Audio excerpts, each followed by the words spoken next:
하나님 말씀 보겠습니다. 하나님 말씀은 구약성경 사사기 1장입니다. 1절에서 7절까지입니다.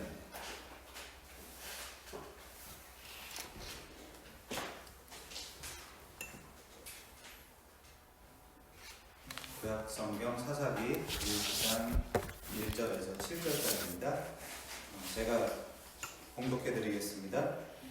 여호수아가 죽은 후에 이스라엘 자손이 여호와께 여쭈어 이르되 우리 가운데 누가 먼저 올라가서 가나안 족속과 싸우리이까?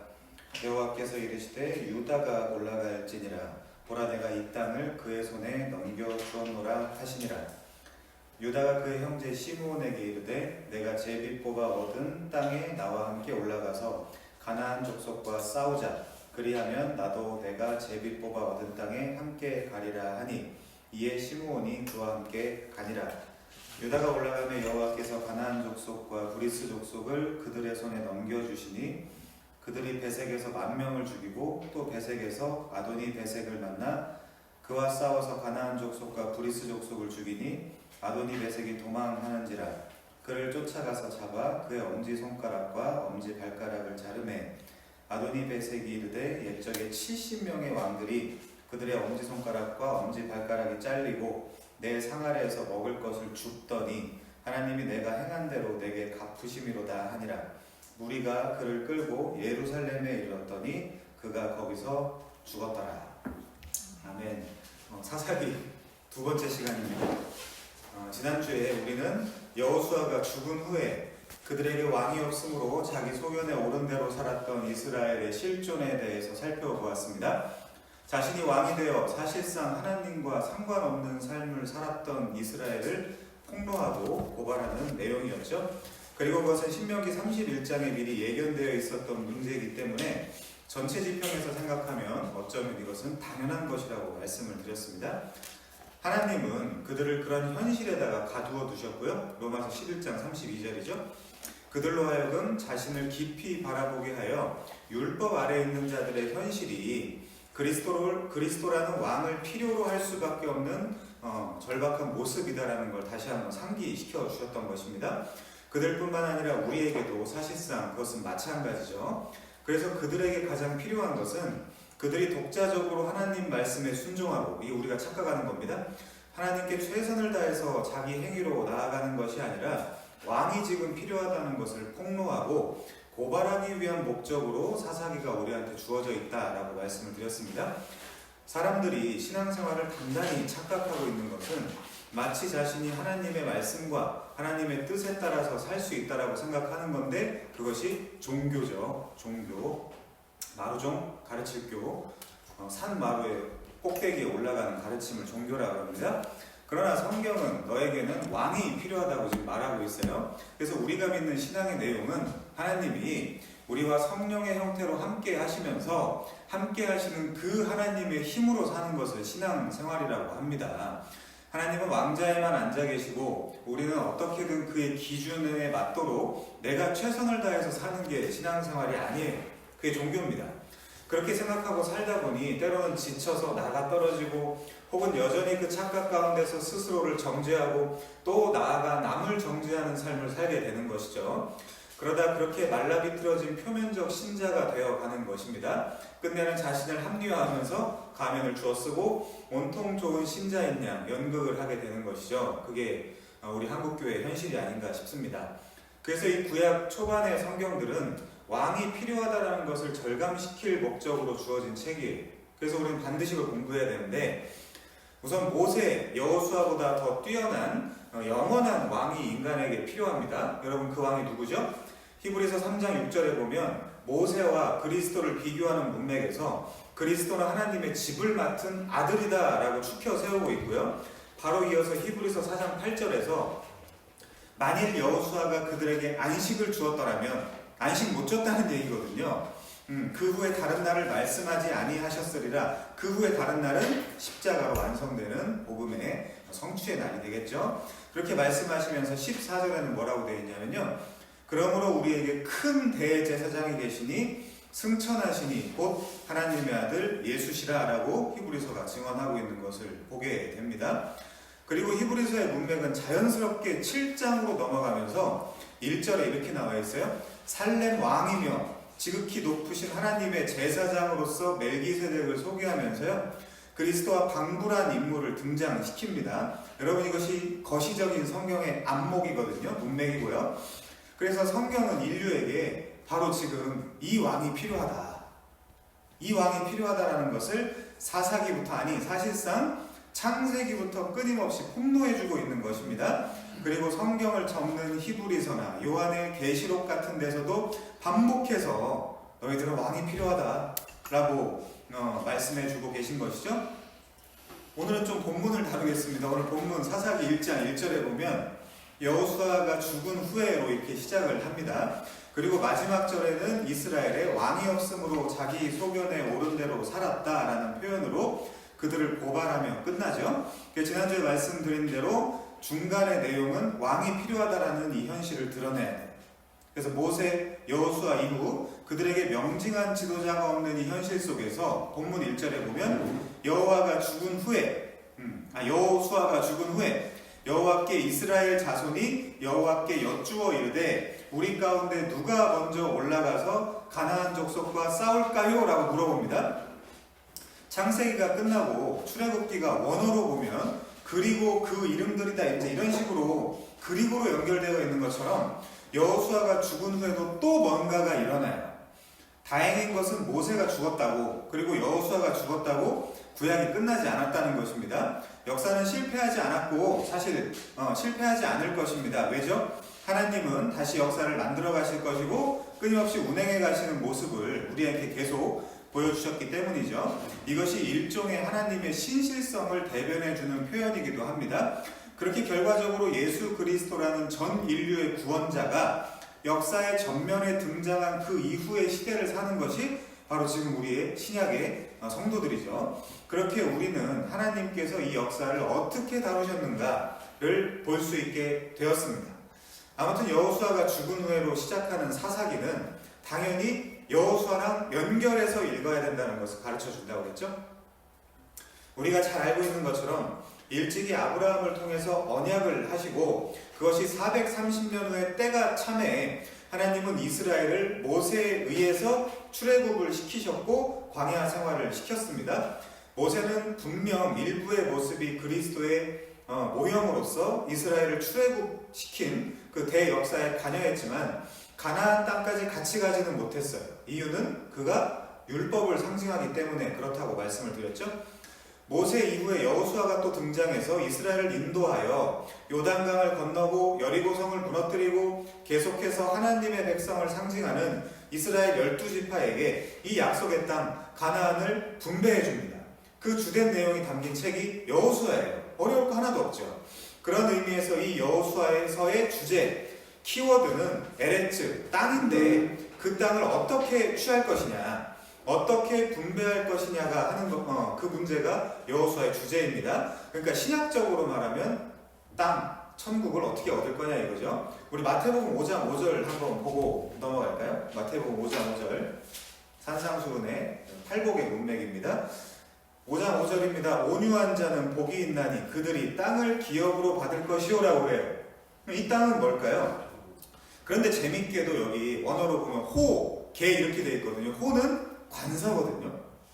그러면 한글 성경에 있는 것처럼 그들이 땅을 기업으로 받는 것이 아니라 그들이 그 땅을 기업으로 받는 거거든요. 그 땅을.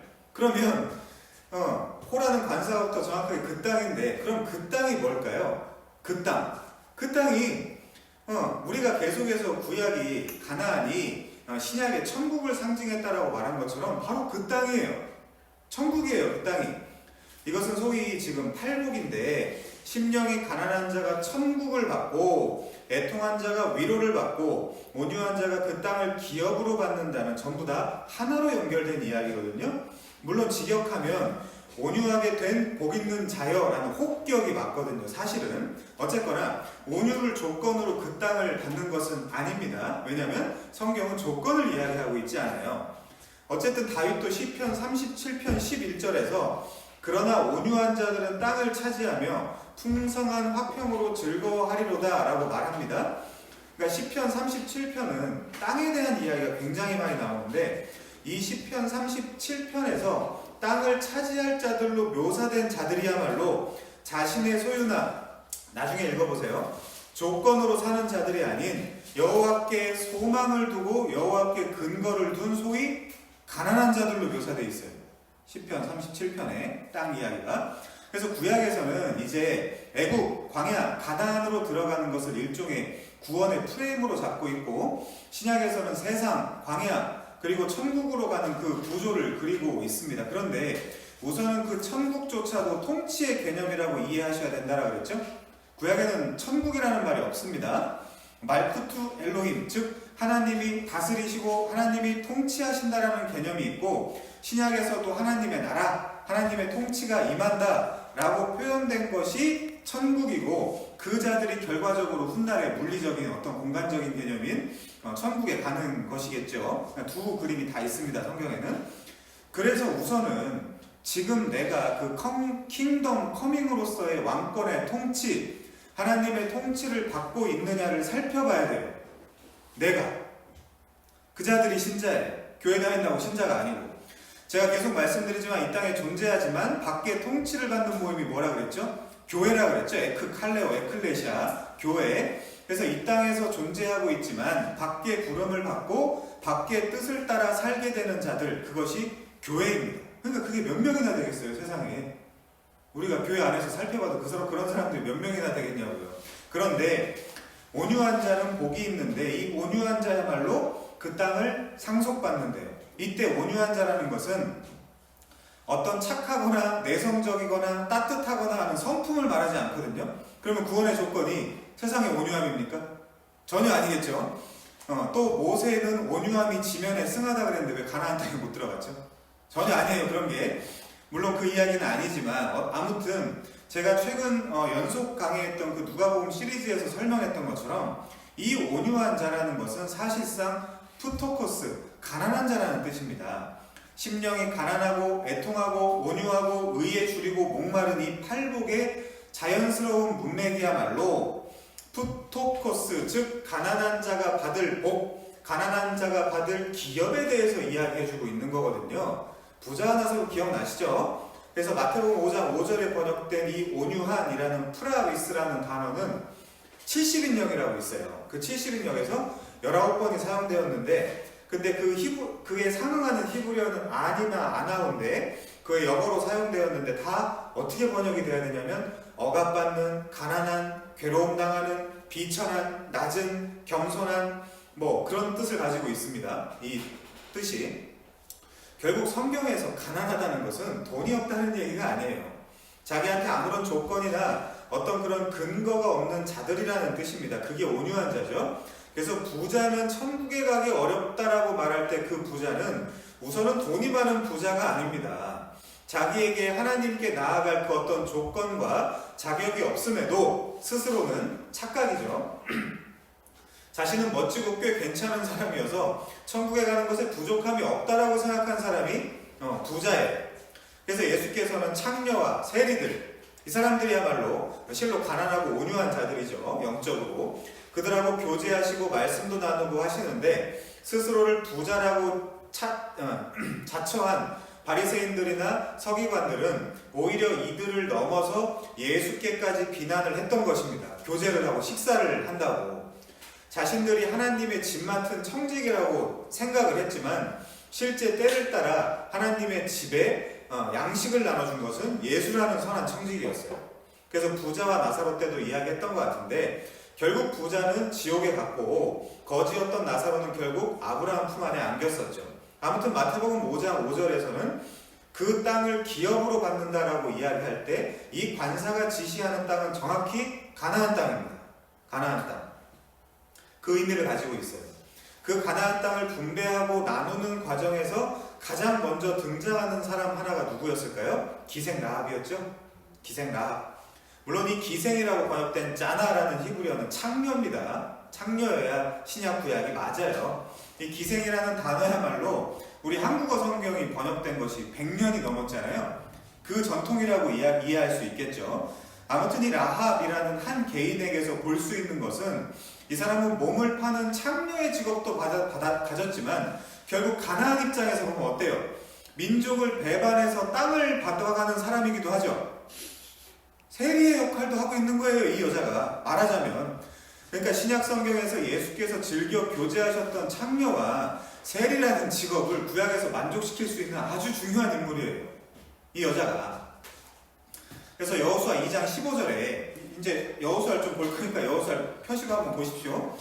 여호수아 2장 15절에 그녀의 거처가 성벽 위라고 되어 있고, 거기서 그녀가 거처했다고 하는데, 그 성벽 위에 작은 공간에서 지내며 가나안 사람들을 비롯해 성을 지나다니는 남자들에게 몸을 팔았던 창녀입니다. 여러분, 창녀가 부자였을까요?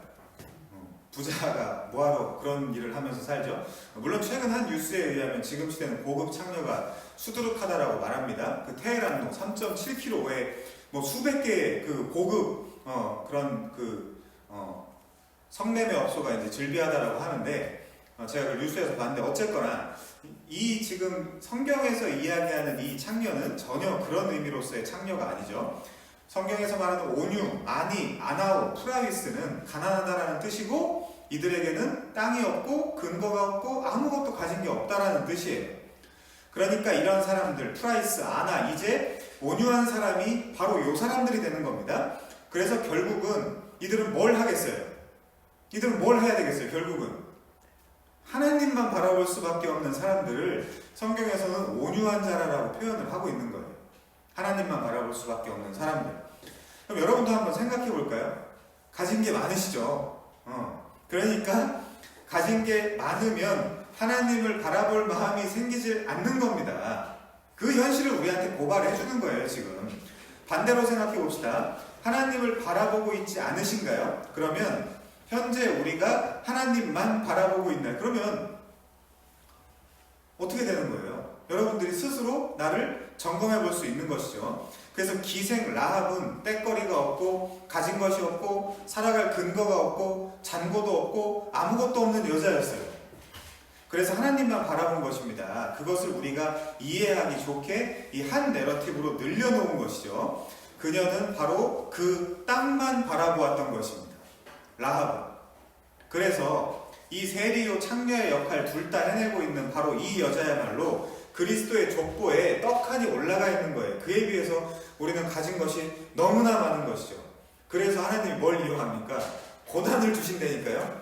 그래야 하나님을 바라보니까. C.S. 루이스도 고난은 하나님이 날 부르시는 확성기다 이런 표현을 하죠.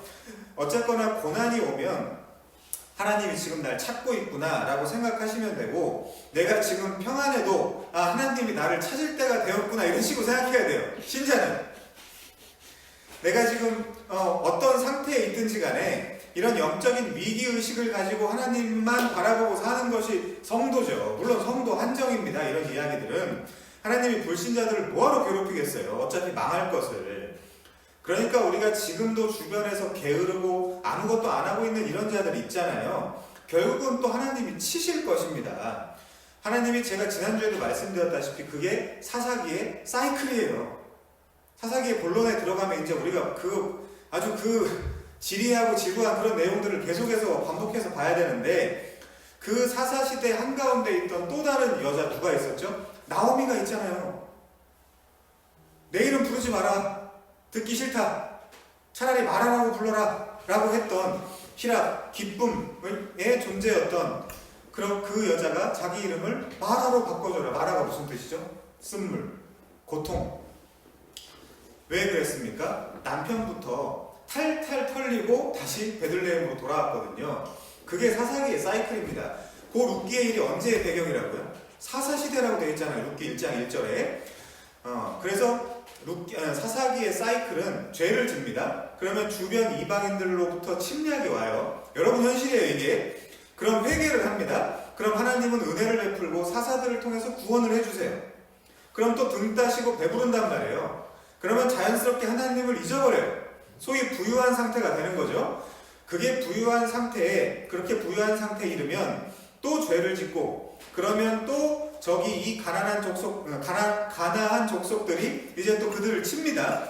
그러면 또 고통스러우니까 하나님께 부르짖게 되고, 하나님은 또 사사들을 통해서 구원해 주시고, 또 이게 이 사이클이 계속돼서 반복되는 것이죠. 이게 사사기입니다. 그래서 제가 신앙을 누구한테 강요하거나 이래라 저래라 하지 않는 것입니다. 할 필요 없어요. 네, 오히려 하나님이 하시는 일을 보면 돼요. 차라리. 그래서 그냥 저는 서서 객관적으로 최대한 말씀을 전하는 겁니다. 그래서 신앙생활은 저랑 임목사랑 하는 것이 아니고 하나님이랑 하셔야 돼요. 하나님이랑. 자, 예수께서 수고하고 무거운 짐진 자들아 다 내게로 와라. 내가 너를 쉬게 할 거다. 나는 마음이 온유하고 겸손하다 그러죠. 그 예수님 착하다는 얘기일까요? 나는 마음이 온유하다라고 이야기했을 때 예수의 상태는 나도 현재 너와 같이 가난한 자다라는 거예요. 그래서 성경이 그리스도를 부유한 자로서 가난하게 되셨다라고 그러잖아요. 그래서 그분은 머리 둘 것 하나도 없다 그러잖아요. 고린도후서 8장 9절에 보면 우리 주 예수 그리스도의 은혜를 너희가 알거니와 부요하신 이로써 너희를 위하여 가난하게 되심은 그의 가난함으로 말미암아 너희를 부요하게 하려 하심이니라. 그는 실로 부요한 하나님이시지만 탈탈 털려서 텅 빈 나오미를 위해 탈탈 털린 텅 빈 나오미를 위해 그리고 우리를 위해 그분도 가난과 빈곤에 동참하셨다는 뜻입니다. 십자가에서 자신을 비운 왕이 지난주 마지막 적용이었잖아요. 그러면 그 우리라고 포함되는 그 성도들은 어떤 상태일까요? 그들이 가난한 상태예요. 성도들이 가난한 상태입니다. 그게 온유한 자란 말이죠. 그러니까 이 우리 한글 성경에는 온유라고만 되어 있지만 그냥 온유가 아닙니다. 성경에서는 그래서 이스라엘에서 가난한 자란 토지 그리고 재산이 없는 사람들을 말하고요. 부당하게 억압당하고 권리를 빼앗기고 하나님께서 물려주신 풍성한 유산을 수탈당한 자들이라고 말해요. 그 의미를 좀 이따 살펴볼 건데 성경신학적으로. 자, 어쨌거나 나오미입니다. 지난주와 잘 연결해서 생각을 해보십시오. 하나님은 신명기 31장에서 이들이 가나안 땅에서 율법도 언약도 하나님의 명령도 아무것도 지킬 수 없음을 선언하셨어요. 그런데 어떻게 나오미라는 일개 개인이 그 하나님이 운행해 가시는 그 역사의 흐름에서 어떻게 거꾸로 강을 거슬러 올라가는 연어처럼 살 수 있을까요? 자기 혼자만 고고하게 율법 이런 것들을 지킬 수 있을까요? 못 지킨단 말이에요. 지킬 수가 없단 말이에요. 사사기의 목적이 바로 그것입니다. 그들을 그리고 우리를 순종하지 못하는 데다 가두어 두시고 모든 사람에게 은혜를 베푸는 거예요. 그래서 아나운은 상속권을 박탈당하고 폭력적인 어떤 방식에 의해서 탈탈 털린 가난한 사람을 뜻해요. 그러면 가나안 땅, 약속의 땅에서 이들에게 가장 폭력적이고 위험한 것이 무엇일까요? 여러분 한번 생각해 보세요. 가나안 땅에서 이들에게 가장 강력하고 폭력적이고 위험한 것이 뭐예요? 율법이라니까요, 그게. 자, 보십시오. 잘 이해하셔야 됩니다, 이거. 율법은 선한 것입니다. 그쵸? 그치만 우리는 악해요. 자, 근데 선한 것은 악한 것에 폭력이 되고 악한 것은 선한 것에 폭력이 됩니다. 자, 제가 말하는 것은 율법이 악하다는 뜻이 아니라 율법은 그리고 계명은 거룩하고 선한 거예요. 그래서 악한 우리의 기준에서의 율법은 진짜 악한 것이 돼요. 악한 우리의 기준에서의 율법은 악한 것이 된다고요. 이 율법은 우리를 죽이는 게 되거든요. Let kills but spirit gives life. 글자는 인간을 우리를 죽인다 그러잖아요. 그렇기 때문에 악한 게 돼요. 악한 게 됩니다. 자, 살리는 것은 성령이거든요. 그래서 사도 바울이 로마서 8장에서 영을 따라 살아라. 영을 따라 살아라. 그렇게 이야기하는 거예요. 그래서 고린도전서 15장 55절에 보면 사망아 너의 승리가 어디 있느냐? 사망아 네가 쏘는 것이 어디 있느냐? 사망이 쏘는 것은 죄요. 죄의 권능은 뭐라고 되어 있죠? 율법이라고 되어 있어요. 죄의 권능은 율법. 율법이야말로 죄의 권능입니다. 그러면 우리가 선했다면 율법처럼 좋은 것이 없죠. 율법은 아름답고 선한 하나님의 속성과 성품을 반영하는 거울이란 말이에요. 그러나 우리에게는 율법이 그 가나안에 있었던 그 당시 이스라엘에게는 율법이 폭력적이고 억압적인 것입니다. 그래서 결국 가나안 땅에서 이들이 탈탈 털려나갔고 수탈당했고 가난해지고 고통당하고 고난당한 것은 다른 게 아니에요. 율법 언약을 맺고 그 언약 때문에 결국 그렇게 된 거예요. 가나안 땅에서 살라고 주신 율법이 도리어 이스라엘을 위기로 몰아넣고 있단 말이죠. 그래서 바울이 율법은 지키라고 준 것이 아니고 파이다고고스, 몽학 선생으로서 그리스도에게로 인도하는 초등학문의 역할을 하는 거야 라고 이야기를 한 거예요. 율법이 가입한 것은 죄를 더하게 하기 위해서 들어온 거란 뜻입니다. 사사기는 정확히 그 이야기를 하고 있어요. 이 멍청한 자들보다 더 율법을 잘 지키고 더 계명을 잘 지켜서 복을 받으라라는 메시지로 사사기를 푼다면 차라리 그냥 죽으라고 하는 소리나 다를 바가 없어요. 그렇게 할 수 있는 자가 없거든요. 그래서 예수가 오신 겁니다. 그래서 왕이 오신 거예요. 그래서 사사시대를 살던 이스라엘 백성들은 다름 아닌 이 약속의 땅에서 그때의 왕이 없으므로 이스라엘이 자기 소견에 오른 대로 행했다라고 표현을 하는 거예요. 율법이 있으면 그것 따라 살면 되잖아요. 소견이 아니라. 자, 나사레트라는 표현도 그렇지만 이 자들을 구원하기 위해 메시아가 또 십자가에서 탈탈 털린 거예요. 탈탈. 텅 빈 겁니다. 그분은 나귀를 타고 왔어요. 주석에 보면 당시 권세자들은 말을 탔거든요. 그런데 예수께서는 작은 나귀를 타셨고 겸손하셨고 온유하셨다라고 표현이 되어 있습니다. 그러나 이 킹덤 커밍이 이 땅에서 끝나는 순간 어떻게 될까요? 신천지 따위가 아니라 진짜 예수께서 왕권을 가지셨을 때 어떻게 될까요? 우리 시편 2편 한번 가볼까요? 시편 2편. 어찌하여 이방 나라들이 분노하며 민족들이 헛된 일을 꾸미는가? 세상에 군왕들이 나서며 관원들이 서로 꾀하여 여호와와 그의 기름 부음 받은 자를 대적하며 The Anointed One, 그의 기름 부음 받은 자, 메시아죠.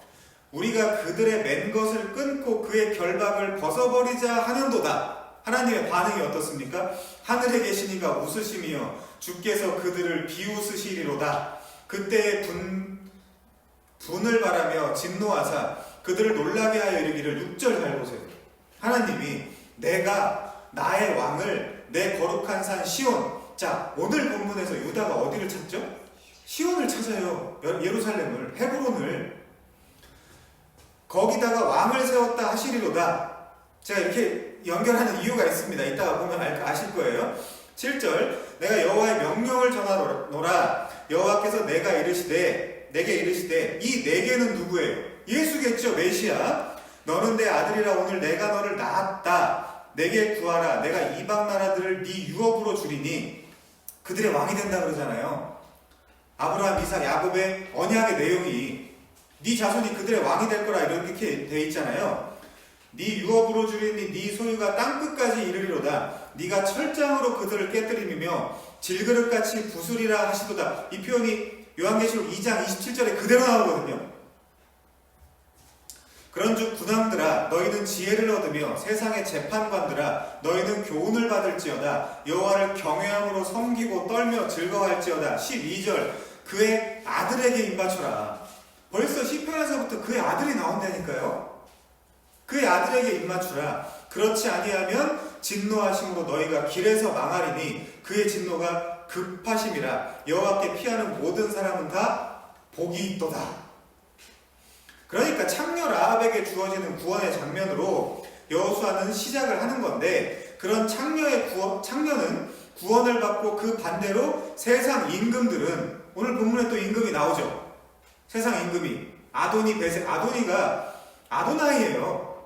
주님이란 뜻이에요. 그게 전부 다 왕노릇하다가 망하는 장면이 여호수아이며 사사기예요. 사사기와 여호수아에 나오는 왕들, 그런 창녀에게 주어지는 땅, 그 땅이 어떻게 주어지냐라는 이야기가 여호수아 초반에 시작되는 것이죠. 이런 창녀나 세리와 같은 사람들이 대표적으로 온유한 자들이라고 지금 성경이 이야기하는 거예요. 그러므로 모세도 여호수아도 영원한 제사장도 영원한 왕도 될 수 없어요. 그저 우리의 진짜 왕이신 예수 그리스도를 소개하고 미리 보여준 정도라고 이야기할 수 있습니다. 그러면 이 구약의 이스라엘 백성들은 신약의 성도들을 그대로 예표하고 있어요. 로마서 15장 4절에 보면 이렇게 나와 있습니다. 무엇이든지 전에 기록된 바는, 구약이죠, 우리의 교훈을 위하여 기록된 것이니 우리로 하여금 인내로 또는 성경의 위로로 가지고 소망을 가지게 하려 함이니라.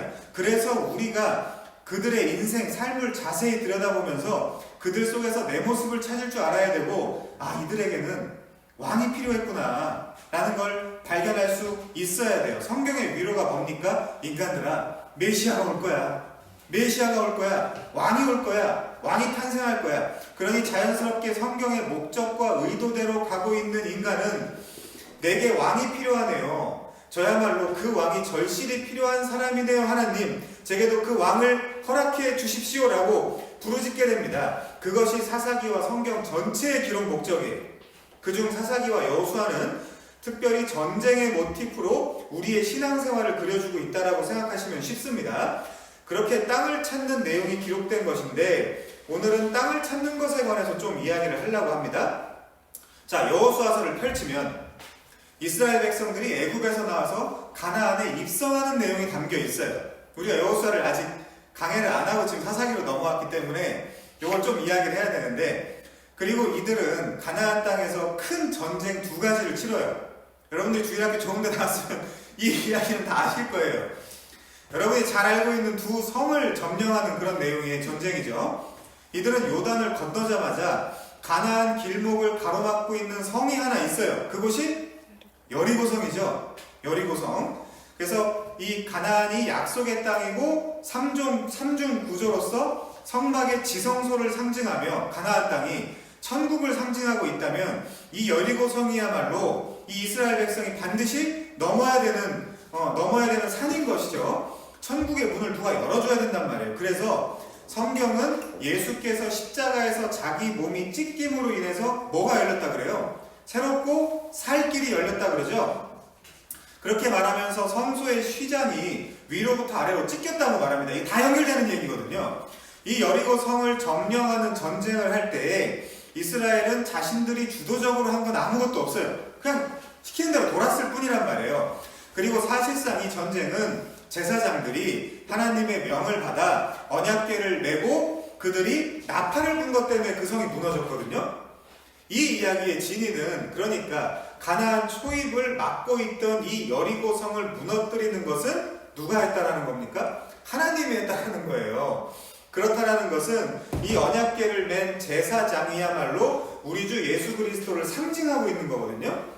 자, 그러면 하나님이 예수를 통해 가나안 통과 의례라고 할 수 있는 이 여리고성을 무너뜨린 것이 됩니다. 자, 그렇다면 그 논리의 연장선에서 예수께서 우리 안에 뭘 가져오셨어요? 우리가 천국이라고 그랬잖아요, 지난주에. 우리에게 천국을 가져오신 겁니다. 그래서 예수님께서 직접 천국은 1차적으로 여기 있다 저기 있다 할 것이 아니라 너네 안에 있는 거야 라고 얘기한 거예요. 그럼 우리 안이 뭐예요? 사실상 가나안 땅이죠. 그 관점으로 읽어야 돼요. 여호수아랑 사사기는. 아직 여호수아를 제대로 안 봤지만 어쨌거나 제가 오늘 좀 설명을 해드리겠습니다. 자, 그러면 원래 우리 안에 뭐가 있었어요? 옛사람이 있었죠.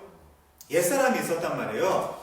그래서 그 원래 우리 안에 있던 옛사람과 이제 새로 주어진 새 사람과의 싸움, 그것을 여호수아서와 사사기에서 전쟁으로 표현하는 거예요. 여호와의 전쟁. 자, 앞으로 사사기를 통해서 계속 살펴보겠지만 가나안 전쟁은 바로 나의 전쟁을 말하는 것이지, 사람 죽이고 종교 전쟁하고 십자군 전쟁하는데 동원할 수 있는 본문이 아니에요.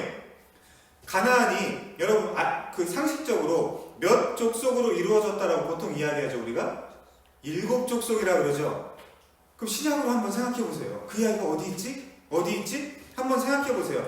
가나안 7족속입니다. 자, 신약으로 넘어가면 한 귀신 들린 인간을 표현할 때 몇 귀신이 들렸다 그래요?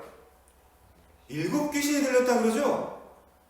그리고 모든 인류의 현실이 예수께서 다 니네 귀신 들려있는 상태야 라고 이야기를 한단 말이에요. 그럼 거기를 예수께서 인트루전 침입해서 거기를 당신의 성전으로 만들어가는 과정을 뭐라 그래요? 그 여호와의 전쟁이라고 한단 말이에요. 그거를.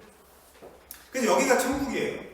그 누구도 예수 믿기 전에는 귀신 들린 사람입니다. 밖에 있는 사람들은 동의 안 하겠지만 다 귀신 들려 있단 말이에요, 지금.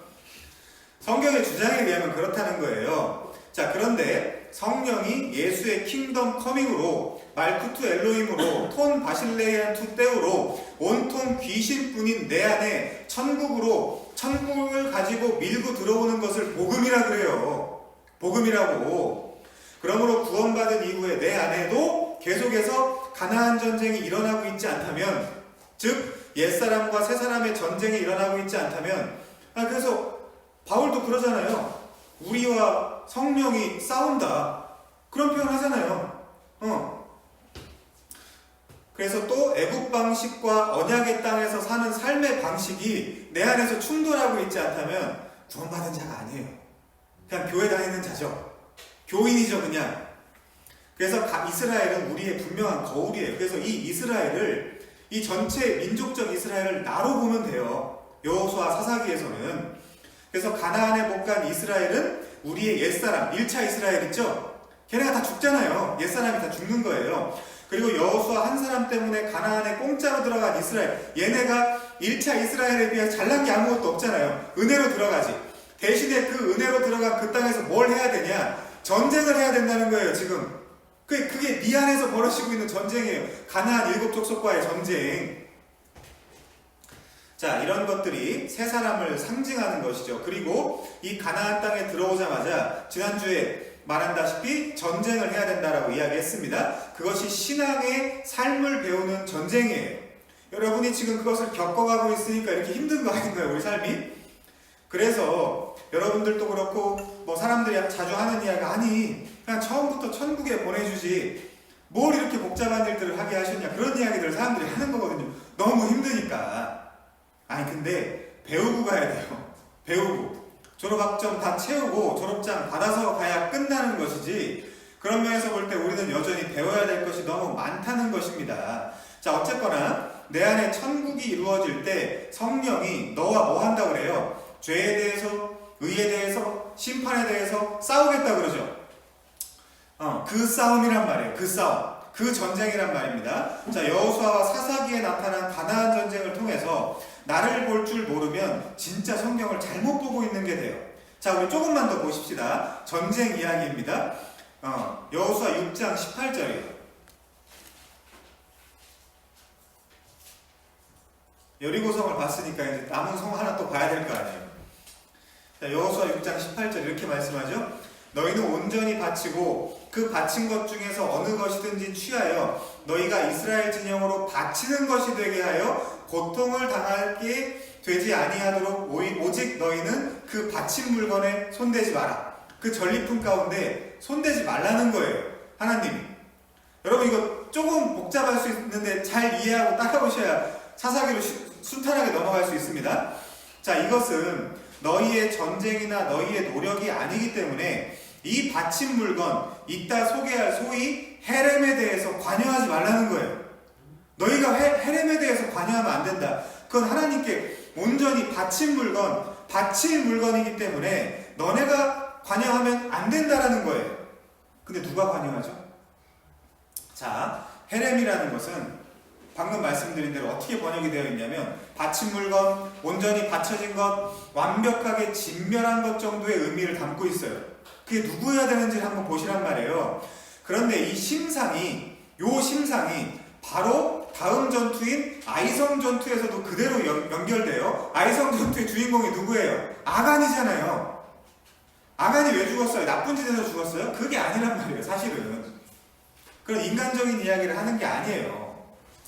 자, 사람들은 여리고성이 훨씬 더 컸을 것이라고 지레짐작을 하고 추측을 하는 경향이 있는데, 현대학자들이나 고고학적 증거는 아이성이 더 컸을 거라고 이야기를 합니다. 요즘은 여리고성이 더 컸다라는 이야기 잘 안 해요. 자, 큰 여리고성은 순종으로 승리했고 작은 아이성은 교만으로 패배했다라는 프레임을 드라마틱하게 극적으로 가지고 가다 보니까 여리고성을 크게 그리고 아이성을 작게 표현했을 것이라고는 생각을 해요. 근데 그런 거는 아닙니다. 자, 아무튼 이 아이성 전투에서는 이스라엘이 어떻게 되죠? 여리고성에서는 아무것도 안 하고 그 여리고성을 얻었는데 아이성에서는 어쨌거나 대패를 하고 말죠. 여리고성 전투에서는 피 한 방울 흘리지 않고 승리했는데 아이성 전투에서는, 자, 7장 4절 한번 볼까요? 7장 4절. 백성 중에 3,000명쯤 올라갔다가 아이 사람 앞에서 도망하니 아이 사람이 그들을 36명쯤 쳐 죽이고 성문 앞에서부터 스바림까지 쫓아가 내려가는 비탈에서 쳤으므로 백성의 마음이 녹아 물같이 되니라 라고 말합니다. 어쨌거나 완벽하게 지금 패배했다라는 거죠. 패배했다라는 뜻이에요. 근데 여호수아 하는 말 좀 들어보세요. 저 신경 쓰지 말고 이거 집중하세요. 여호수아 하는 말 7장 7절 이르되 슬프도소이다 주 여호와여 어찌하여 이 백성을 인도하여 요단에 건너게 하시고 우리를 아모리 사람의 손에 넘겨 멸망시키려 하셨나이까. 뭐 생각나는 거 없어요? 우리가 요단 저쪽을 만족하게 여겨 거주하였더라면 좋았을 뻔하였나이다. 여러분 이게 무슨 말이죠? 결국 애굽에 매장지가 없어서 우리를 여기까지 끌어다가 죽인 것 아니냐고 모세, 나아가 하나님께 대들었던 이스라엘의 그 불만이 다시 한번 여호수아라는 사람의 입을 통해서 고발되고 있는 거거든요. 니네 똑같다. 그때랑 똑같은 놈들이다 지금. 여호수아는 예수가 아니에요. 예수의 모형이지. 자, 그래서 사실 모세도 비슷한 불만과 불평을 하나님께 하기도 했잖아요. 아니 왜 나한테 이런 걸 시키십니까? 라고 했잖아요. 모세도. 그래서 우리는 모세, 여호수아, 다윗 이 정도로 만족할 수가 없는 거예요. 이 정도 왕들로는, 이 정도 인도자들로는. 그래서 우리에게는 모형, 그림자 정도가 아닌 진짜 우리의 영원한 왕이 필요한 거죠. 그런데 여기서 진짜 중요한 것은 패배의 원인을 정확하게 살피는 거예요. 교만 뭐 이런 게 아니에요, 사실은. 자, 이게 7장 11절입니다. 7장 11절. 이스라엘이 범죄하여 내가 그들에게 명령한 나의 언약을 어겼으며 또한 그들이 온전히 바친 물건을 가져가고 도둑질하며 속이고 그것을 그들의 물건 가운데 두었느니라. 여기 바친 물건이라고 번역된 것이 헤렘이에요. 헤렘. 자, 12절부터 15절도 눈으로 한번 쭉 훑어보세요. 12, 13, 15절에 보면 계속해서 나오는 표현이 뭐죠? 헤렘이에요. 바친 물건. 그쵸? 15절에도 보면 온전히 바친 물건을 가진 자로 뽑힌 자를 불사르되. 이게 중요한 거예요, 여러분. 그깟 시날산의 외투 한 벌과 금 이거 가진 게 중요한 게 아니라 그건 표면적 이유고요. 그건 표면적 이유고. 자, 15절. 온전히 바친 물건을 가진 자로 뽑힌 자를 불사르되 그와 그의 모든 소유를 그리하라. 이는 여호와의 언약을 어기고 이스라엘 가운데서 망령된 일을 행하였음이라 하셨다 하라. 이에 여호수아가 아침 일찍 일어나서 이스라엘을 그의 지파대로 가까이 나오게 하였더니 누가 뽑혀요? 유다 지파가 뽑혀요. 왜? 뭐가 상징하는 게 있겠죠. 또 뭐 또 뻔한 우리 상징하는 게 있겠죠. 유다 지파가 뽑혔고 유다 족속을 가까이 나오게 하였더니 세라 족속이 뽑혔고 세라 족속의 각 남자를 가까이 나오게 하였더니 삽디의 가족 중 남자를 가까이 나오게 하였더니 유다 지파 세라의 증손 삽디의 손자 갈미의 아들 아간이 뽑혔더라. 얘네들의 진짜 첫 조상이었던 유다는 착한 사람이었어요? 그럼 그 유다는 그리스도의 예표가 되기에 충분합니까? 왜? 아간보다는 착하잖아요. 아간하고 내가 생각할 때 별반 차이가 없는데. 사람들이 착하지 않다고 예수 그리스도의 모형이 될 수 없다라는 논리는 과한 논리. 왜? 그럼 아무도 모형이 될 수 없어요. 그런 논리라면. 자, 좀만 더 봅시다. 우리가 다 아는 내용이죠. 자, 결국 아간이 온전히 바쳐져야 하는 헤렘의 그 물건을 탐내서 자기가 가지고 있다는 이유로 그 물건에 지금 주목하면 안 돼요. 온전히 바쳐져야 되고 완전히 진멸해야 되는 그 물건을 자기가 가지고 있다는 이유로. 이게 중요한 겁니다, 여러분. 그것 때문에 완전히 진멸이라는 헤렘의 이유로 아이성이 전투가 실패한 거예요. 좀만 더 볼게요. 우리가 꼭 짚고 넘어가야 될 점은 하나님은 이스라엘을 인도할 여호수아를 불러서 뭐라고 이야기했죠? 1장 2절 볼게요. 여호수아 1장 2절. 내 종 모세가 죽었으니 이제 너는 이 모든 백성과 더불어 일어나 이 요단을 건너 그들 곧 이스라엘 자손에게 주는 그 땅으로 가라. 그 땅. 그러면서 6절 강하고 담대하라. 너는 내가 그들의 조상에게 맹세하여 그들에게 주리라 한 땅을 이 백성에게 차지하게 하리라. 네가 그렇게 한다는 거죠. 오직 강하고 극히 담대하여 나의 종 모세가 너에게 명령한 그 율법을 다 지켜 행하고 우로나 좌로나 치우치지 말라. 근데 이게 지금 누가 누구한테 명령한 거예요? 근데 여러분 왜 주일학교 때 이거 외우면서 율법 열심히 지켜야 돼, 좌로나 우로나 치우치지 말아야 되라고 왜 나한테 적용했어요? 그렇게 읽으면 안 된다니까요, 성경을. 이건 여호와가 여호수아한테 한 얘기잖아요. 1차적으로. 자, 좀만 더 8절. 이 율법책을 내 입에서 떠나게 하지 말며 주야로 그것을 묵상하여 그 안에 기록된 대로 다 지켜 행하라. 우리한테 했다? 아니요. 여호수아한테 한 말이란 말이에요. 그 여호수아도 상징하는 인물이 있잖아요. 그리하면 네 길이 평탄하게 될 것이며 네가 형통하리라. 요셉도 그리스도의 예표죠. 근데 요셉의 길이 어땠다 그래요? 형통하다 그러죠. 그 그리스도의 길을 나타내는데 형통이에요. 옛날 교회에서 내 그 설교를 했었는데 어쨌거나 자, 이제 문맥적으로 다시 봅시다. 이 말씀은 하나님이 여호수아에게 하신 말씀이다. 여러분한테 하신 말씀이 아니에요. 우선은 여호수아에게 한 말씀인데, 근데 왜 여호수아를 우리한테 적용했죠? 그렇게 성경 보면 안 된다 그랬어요. 자, 좀만 더 봅시다. 어디를 보냐면 아무튼 지금 하나님이 대표자인 여호수아에게 하신 말씀은 전쟁은 여호와께 속한 것이고 이 싸움은 혈과 육에 대한 것이 아니야. 결국 무슨 싸움이라는 거예요? 너가 말씀을 잘 지켜야 되라는 뜻이에요. 여호수아, 너 여호수아가. 자, 에베소 6장 10절에 보면 끝으로 너희가 주 안에서와 그의 힘의 능력으로 강건하여지고 마귀의 간계를 능히 대적하기 위하여 하나님의 전신갑주를 입어라 그래요. 우리도 그거 기도해야 되는 부분이죠. 우리의 씨름은 혈과 육을 상대하는 게 아니라 그래요. 가나안 전쟁도 마찬가지예요. 사실 당시 역사적인 사건을 통해서 우리한테 설명해주고 있을 뿐이죠. 그러면서 우리의 전쟁은 통치자들과 권세들과 이 어둠의 세상 주관자들과 하늘에 있는 악한 영들을 상대함이라. 그러므로 하나님의 전신갑주를 취하라. 이는 악한 날에 너희가 능히 대적하고 모든 일을 행한 후에 서기 위함이다 라고 이야기를 하면서 뭐를 소개하고 있냐면 진리, 의, 복음, 믿음, 구원, 하나님의 말씀과 같은 이 전투에 필요한 것들을 소개하거든요. 그걸 지금 여호수아한테 말씀을 하신 겁니다.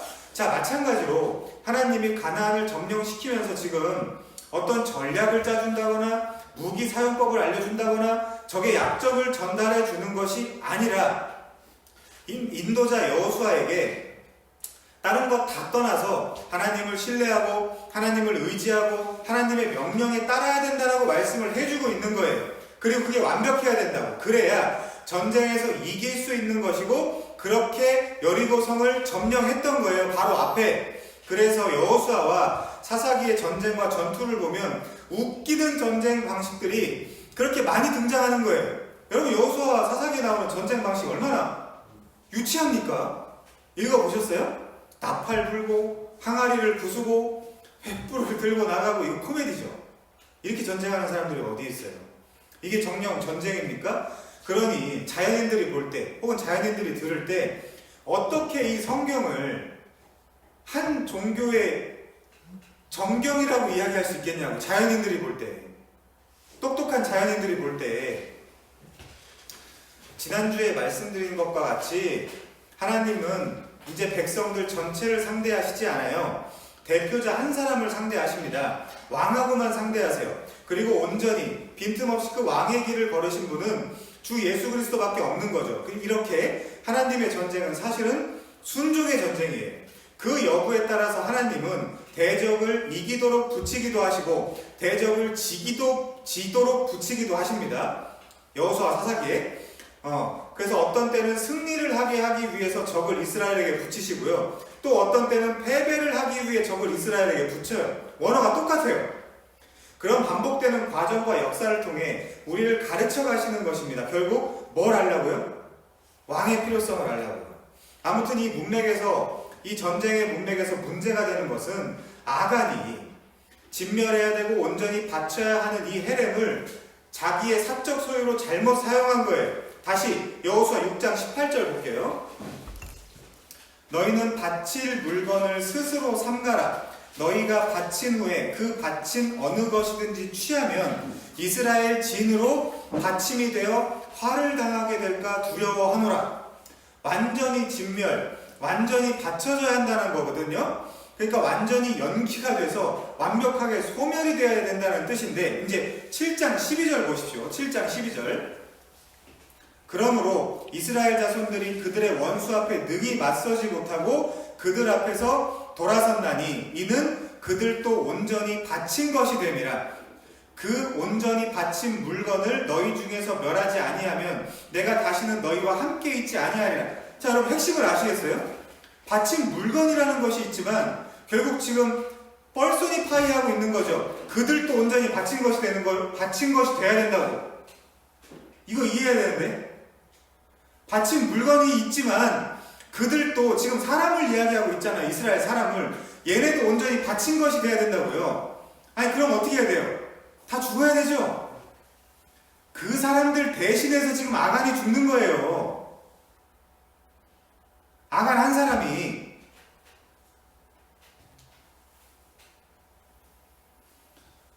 자, 이스라엘은 이 바친 것이라는 헤렘과 지금 동일시하는 것을 보게 되죠. 12절에서 다 역설입니다. 그래서 헤렘은 이스라엘이고 이 이스라엘을 온전히 바치고 완전히 드려지며 완벽하게 진멸해야 너희와 하나님이 함께 할 수 있다는 거예요. 이 말 자체가 어떤 면에서 역설입니다. 그래서 유다 지파의 한 사람 아간이 등장하는 거예요. 자, 7장 15절 봅시다. 7장 15절. 온전히 바친 물건을 가진 자로 뽑힌 자를 불사르되. 근데 얘만이 아니었잖아요. 방금 전에 다였잖아요. 그와 그의 모든 소유를 그리하라. 이는 여호와의 언약을 어기고 이스라엘 가운데서 망령된 일을 행하였음이니라 하셨다 하라. 근데 얘만 이랬어요. 자, 아간이 무슨 짓을 했습니까? 7장 21절입니다. 내가 노략한 물건 중에 시날산의 아름다운 외투 한 벌과 은 200세겔과 그 무게가 500세겔 되는 금덩이 하나를 보고. 자, 여기 보고가 라라는 히브리어인데 어디 쓰였을까요? 창세기 3장에 보암직도 하고 그 단어랑 똑같은 단어예요. 그 사건의 반복이에요. 지금 여기서도 대표자로 등장하고 있고 아담과 하와도 인류의 대표자로 등장하고 있잖아요.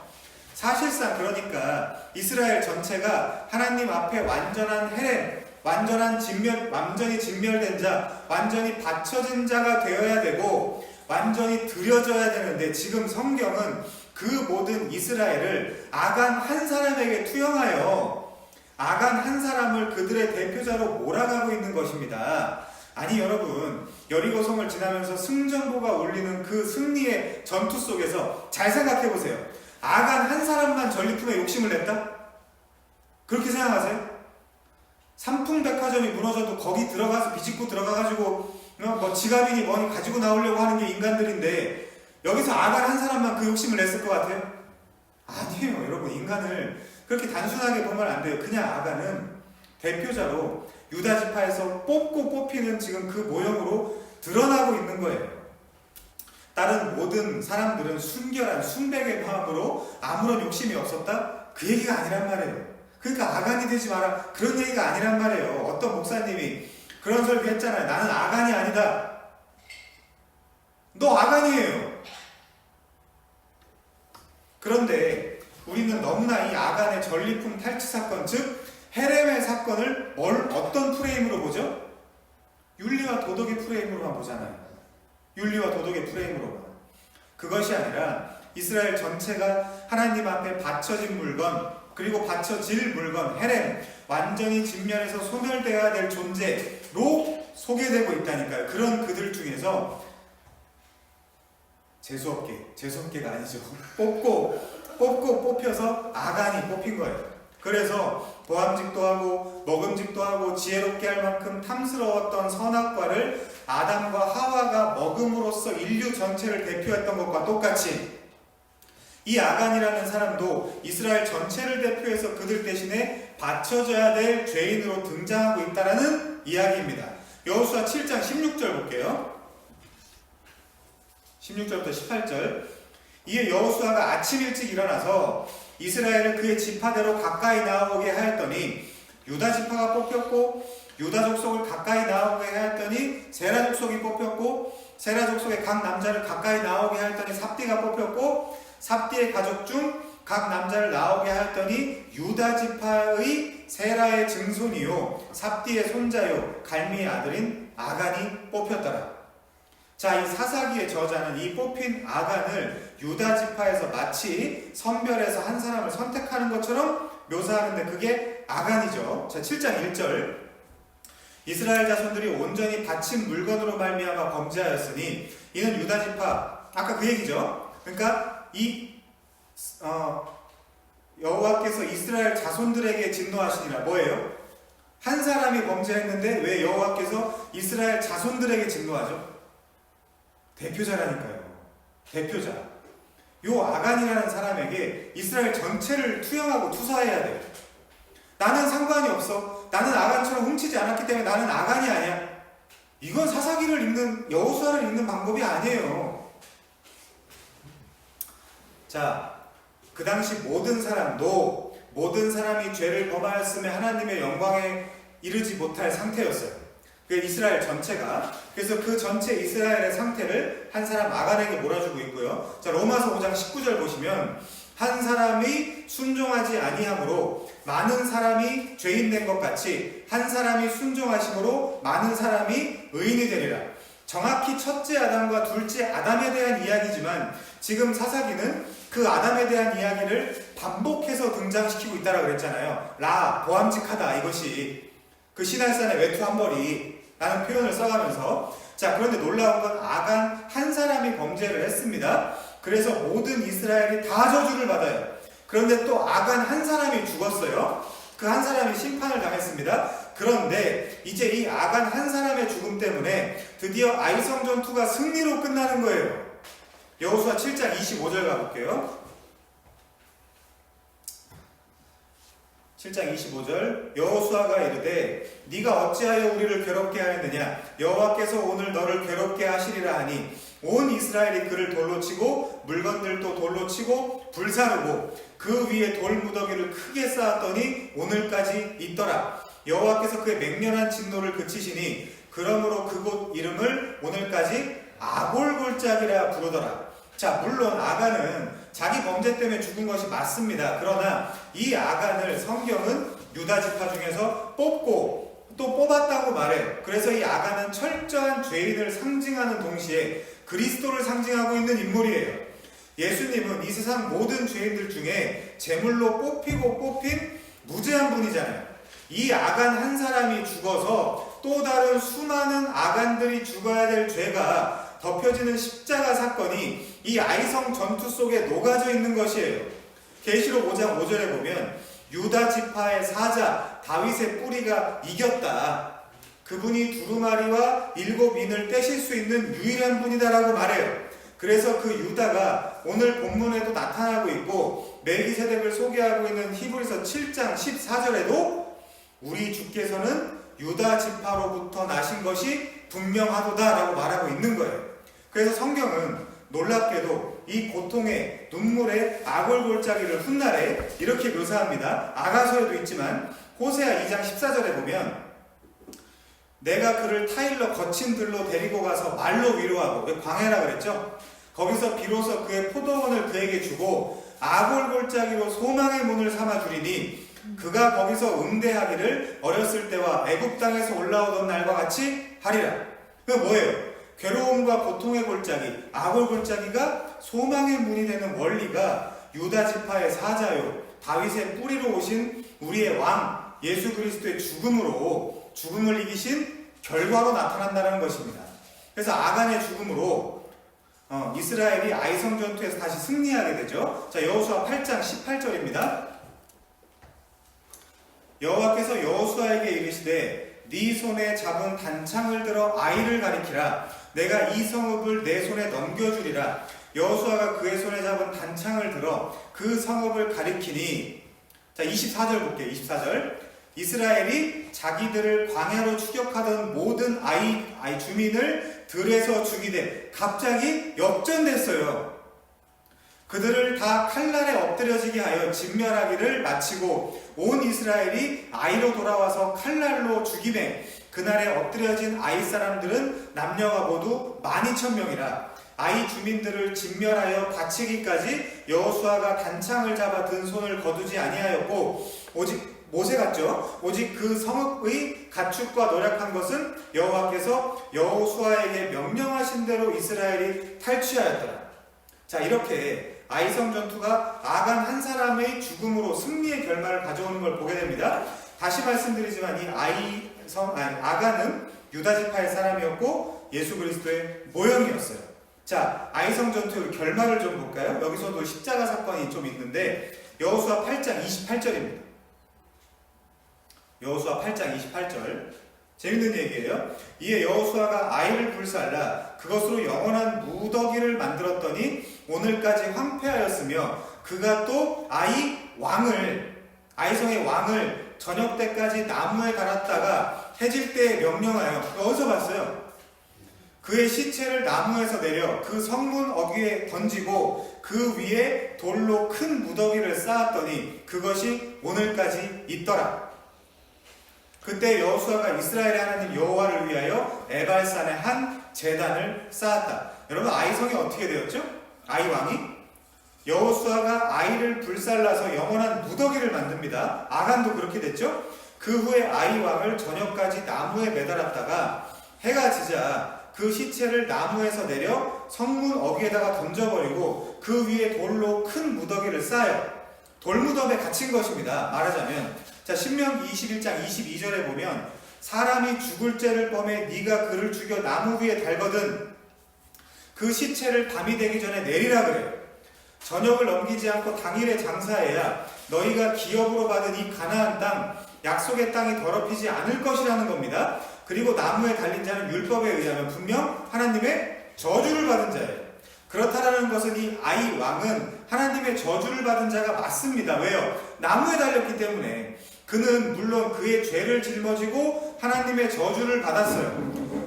그런데 놀랍게도 하나님의 저주를 받은 분이 또 있죠. 우리 주 예수 그리스도입니다. 그분도 분명 나무에 달리셨어요. 그렇다라는 것은 예수께서도 하나님의 저주를 받았다는 거예요. 그러나 이 아이왕과 예수는 여러 가지로 닮은 점이 있지만은 완전히 달라요.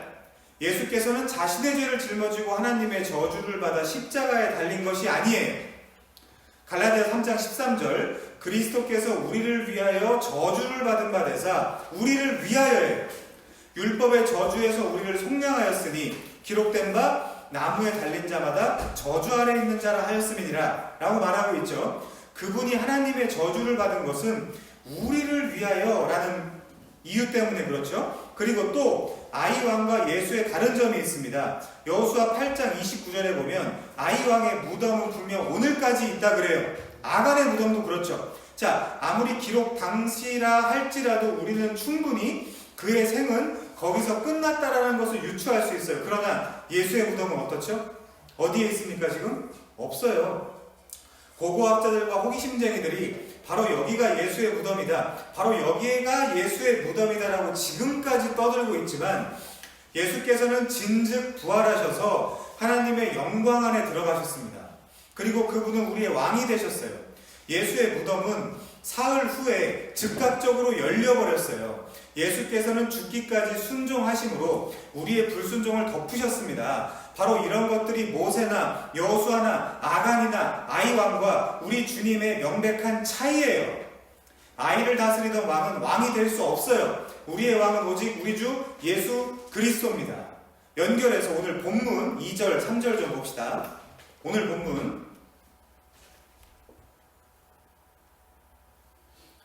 사사기 1장 2절이요. 여호와께서 이르시되 유다가 올라갈지니라.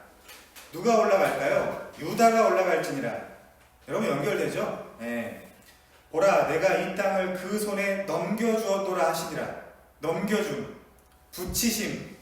3절 유다가 그의 형제 시므온에게 이르되 내가 제비 뽑아 얻은 땅에 나와 함께 올라가서 가나안 족속과 싸우자. 그리하면 나도 내가 제비 뽑은 곳에 함께 가리라 하니 이에 시므온이 그와 함께 가니라.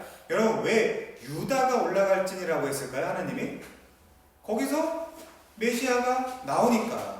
하나님은 12지파 중에 왜 유다를 통해 이 시온이 있는 예루살렘을 점령하라고 하신 겁니까? 하나 더요, 질문. 그리고 왜 유다는 이스라엘에 많은 지파가 있는데 왜 시므온 보고 따라오라고 하는 거죠? 왜 하필?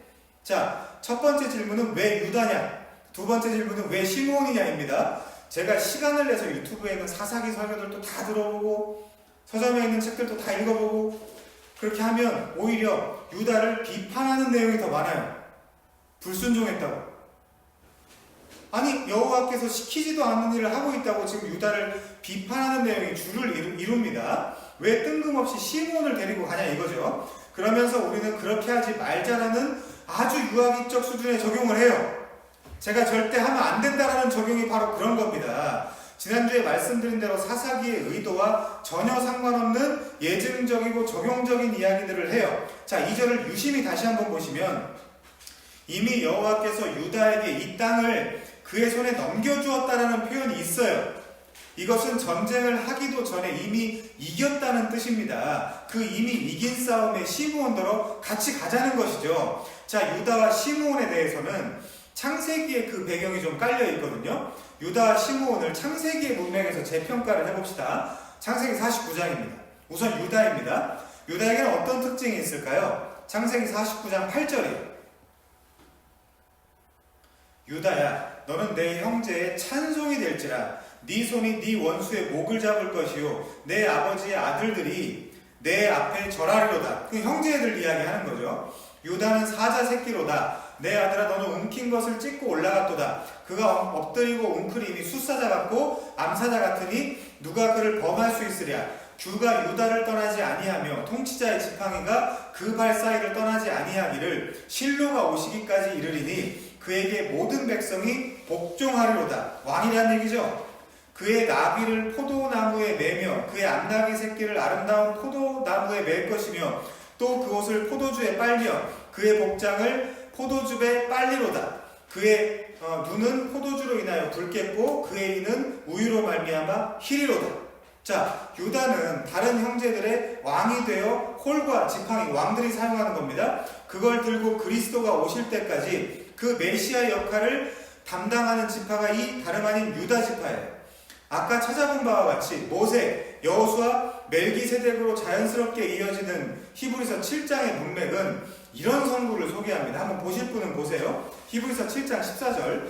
우리 주께서는 유다로부터 나신 것이 분명하도다. 이 지파에는 모세가 제사장들에게 관하여 말한 것이 하나도 없고 멜기세덱과 같은 별다른 한 제사장이 일어나신 것을 보니 더욱 분명하도다. 누구 이야기였어요?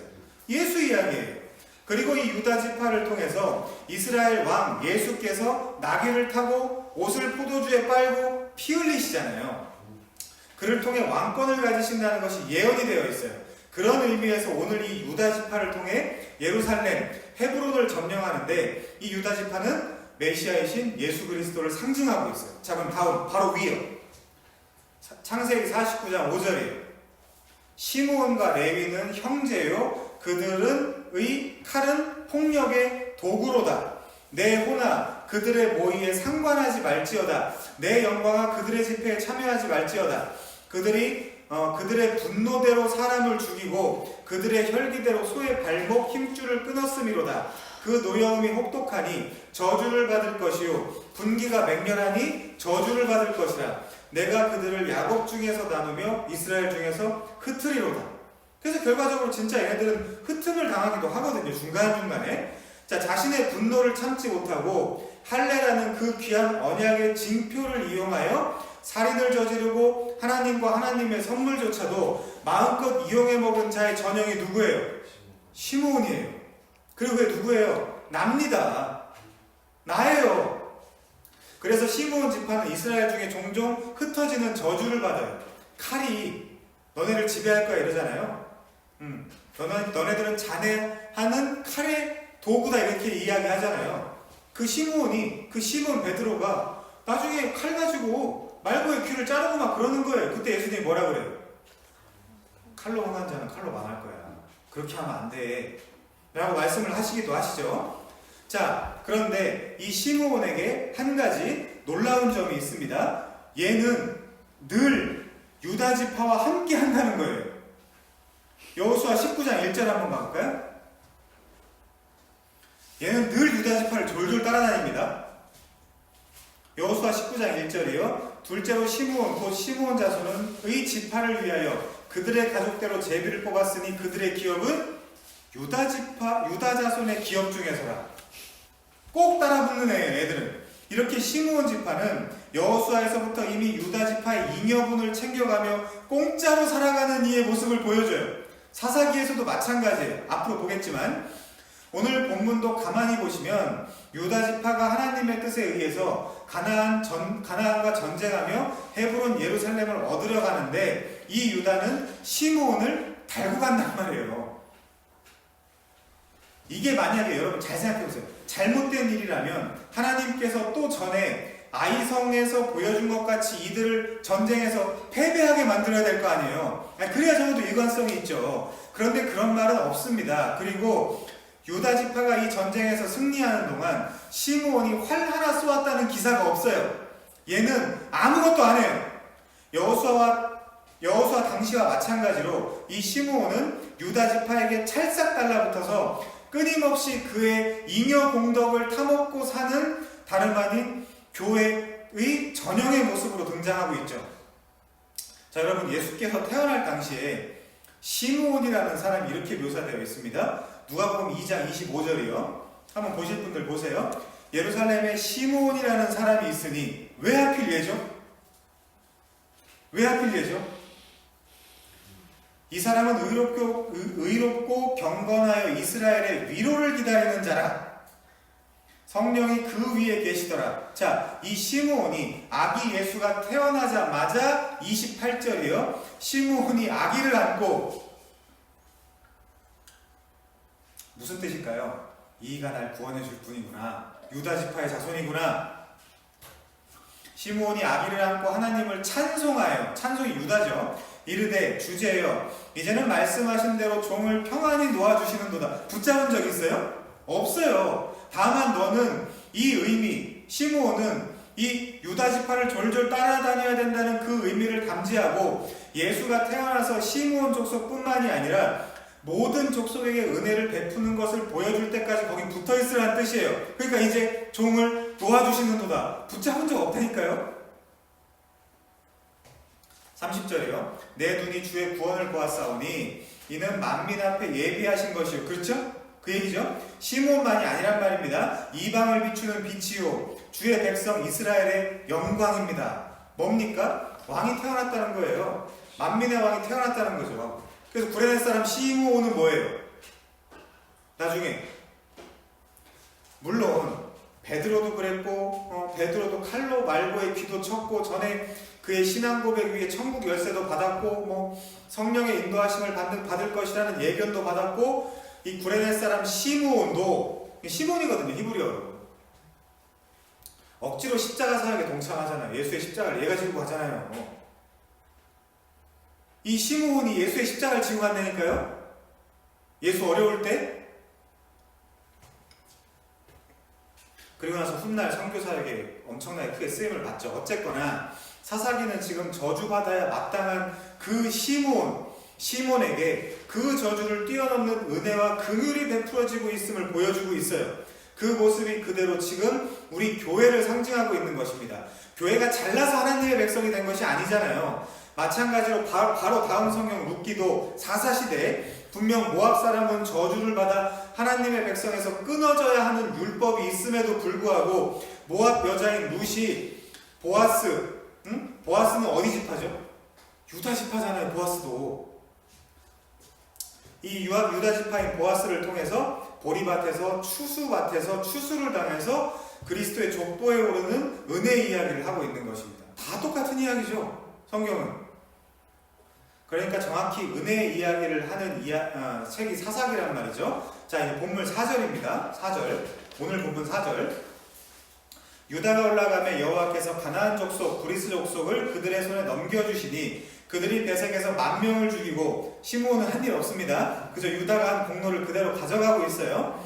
자, 5절 7절도 마저 봅시다. 또 베색에서 아도니 베색을 만나 그와 싸워서 가나안 족속 브리스 족속을 죽이니 아도니 베색이 도망하는지라. 아도나이 베제크의 주님이란 뜻이에요. 베zek의 왕. 그러니까 이 왕이랑 유다 지파로부터 올 왕을 여러분들이 비교할 수 있어야 돼요. 이 문맥 속에서. 이 왕을 잡아다가 그를 쫓아가서 그의 엄지손가락과 엄지발가락을 자르매 아도니 베섹이 이르되 옛적에 70명의 왕들이 그들의 엄지손가락과 엄지발가락이 잘리고 누구한테요? 아도니 베섹한테 내 상 아래에서 먹을 것을 주었더니 하나님이 내게 행한 대로 갚으심이로다 하니라. 얘가 하나님을 알까요? 무리가 그를 끌고 예루살렘에 이르렀더니 그가 거기서 죽었더라. 자, 아도니 베섹은 아도나이 베섹, 즉 베섹의 왕이라는 뜻인데, 그러니까 세상의 왕을 상징하고 있는 인물입니다. 지금 유다와 대비를 해서 대단한 권세가 있었죠. 7절에 보니까 이 베섹의 왕이 옛적에 70명이나 되는 왕들의 엄지손가락과 엄지발가락을 잘랐던 인물이래요. 그리고 자기 상 아래에서 먹을 것을 주워 먹게 했던 막강한 왕임을 알 수 있어요. 창세기 10장 11장에 보면 전체 세상의 왕의 이름으로 열거된 자들의 수가 정확하게 70명이에요. 전체 세상의 왕들을 상징하는 수거든요. 그러니까 대단한 권력과 막강한 힘을 가지고 있었던 왕입니다. 그러니까 이 아도니 베섹은 말하자면 공관복음식으로 이야기하면 세상의 임금이요, 사탄의 화신으로 지금 등장하고 있는 거예요. 근데 그 세상의 임금이 세상 임금의 손과 발이 잘린 거죠. 어디서요? 예루살렘에서. 누구에 의해서요? 유다에 의해서. 그렇게 세상의 권력과 왕권이 유다에 의해서 쇠퇴되고 흩어질 것을 다시 한번 아도니 베섹의 왕의 비참한 결말로부터 그려지고 있는 것입니다. 누구한테 죽임당하는 거예요? 유다. 그리고 그 유다는 시므온과 함께해요. 시므온과 늘. 자, 베섹의 마지막 말이 기가 막히죠. 베섹은 7절에서 하나님이 내게 행한 대로 갚으시는구나. 그의 결말에 있어서 하나님이 내게 행한 대로 갚으시는구나 라고 생각을 하고 죽었어요. 여러분, 베섹이 하나님을 알았을까요? 진리를 알았을까요? 복음을 알았을까요? 그럼 그렇게 이야기해보지 않았겠죠. 그는 하나님과 전혀 상관이 없는 왕이었습니다. 하나님은 지금 우리가 지금까지 살펴보았고 앞으로도 계속 살펴볼 것처럼 은혜의 하나님이에요. 시므온을 받아주시고 룻을 받아주시는 것처럼 하나님은 우리가 행한 대로 갚는 분이 아닙니다. 우리의 진짜 왕 여호와께서 시온산에 세운 왕의 왕, 유다 지파의 사자, 홀과 지팡이를 주신 채 흰말을 타고 철장 권세를 휘두르실 우리의 왕 그리스도는 우리를 어떻게 다스리세요? 은혜로 다스리신다니까요. 긍휼로 다스리십니다. 사랑으로 받아주시는 그런 분이에요. 그런 의미에서 베섹의 이 왕은 아무리 권세가 있고 힘이 있다 하더라도 우리의 왕이 될 수 없고 그의 결말은 비참했어요. 칼로 사람들의 엄지손가락과 엄지발가락을 재미로 자른 왕이지만 똑같이 시므온도 너는 잔해하는 칼날이야 라는 별명과 예언을 가지고도 유다가 전쟁터에 데리고 가자 여호와 하나님께서 아무 말 없이 소위 속아주시고 넘어가주시는 것을 보면서 저는 즉 교회에 대한 모습이 딱 그렇구나라는 생각을 했어요.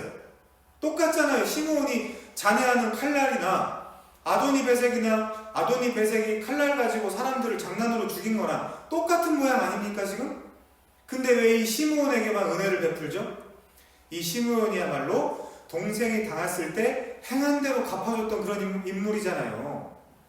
우리 이야기라니까요. 할례라는 걸 통해서 행한 대로 갚아줬던 그런 인간, 레위와 함께. 자, 그 인간에게조차도 폭포수처럼 부어지는 하나님의 은혜를 발견할 수 있더란 말입니다.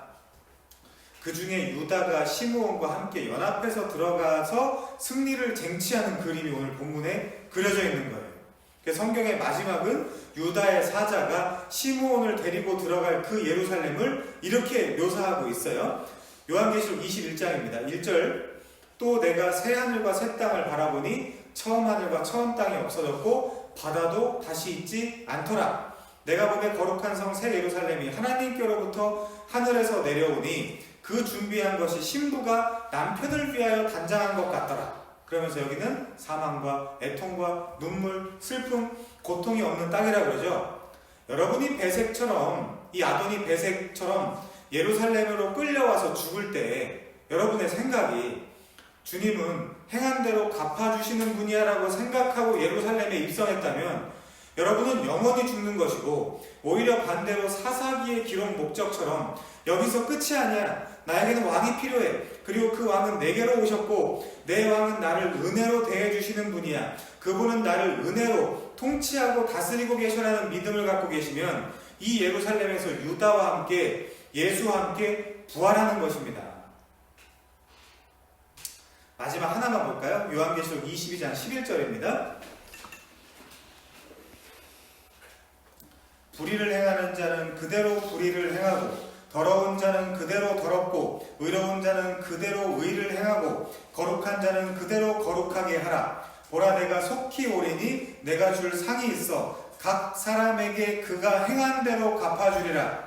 맞는 말이에요? 아니에요. 왜 아닙니까? 계속 읽을게요. 나는 알파와 오메가요, 처음과 마지막이요, 시작과 마침이라. 자, 14절이 중요합니다. 자기 두루마리를 빠는 자는 복이 있으리니. 어떻게 빠는지 요한계시록 7장 14절에 어린 양의 피에 그 옷을 씻어 희게 하는 자들이라는 표현이 나와요. 그 자들은 그 행위 때문에 하나님 나라 천국 새 예루살렘에 그냥 공짜로 가는 겁니다. 시므온처럼요. 시므온은 그런 반대로라면 가서는 안 되잖아요. 이는 그들이 생명나무에 나아가며 문들을 통하여 성에 들어갈 권세를 받으려 함이로다. 개들과 점술가들과 음행하는 자들과 살인자들과 우상숭배자들과 및 거짓말을 좋아하며 지어내는 자는 다 성 밖에 있으리라. 나 예수는 교회들을 위하여 내 사자를 보내어 이것들을 너희에게 증언하게 하였노라. 나는 다윗의 뿌리요 자손이니 곧 광명한 새벽별이라 하시더라. 성령과 신부가 말씀하시기를 오라 하시는도다. 듣는 자도 오라 할 것이요. 여기 성령은 성령이고 신부는 교회겠죠. 목마른 자도 올 것이요, 영원히 원하는 자는 값없이 생명수를 받으라 하시더라. 값없이에요. 공짜입니다. 포풀입니다, 여러분. 그래서 결론, 행한 대로 갚는 종교의 원리가 적용되는 아도니 베제크가 아니라 예수의 피에 자신의 더럽고 추한 옷을 깨끗이 세탁하고 은혜로 공짜로 새 예루살렘에 입성하여 여러분의 유일한 사랑이고 유일한 남편이신 그리스도와 영원무궁토록 행복한 결혼 생활을 잘 누리는 시므온 되시기를 바랍니다. 기도하겠습니다.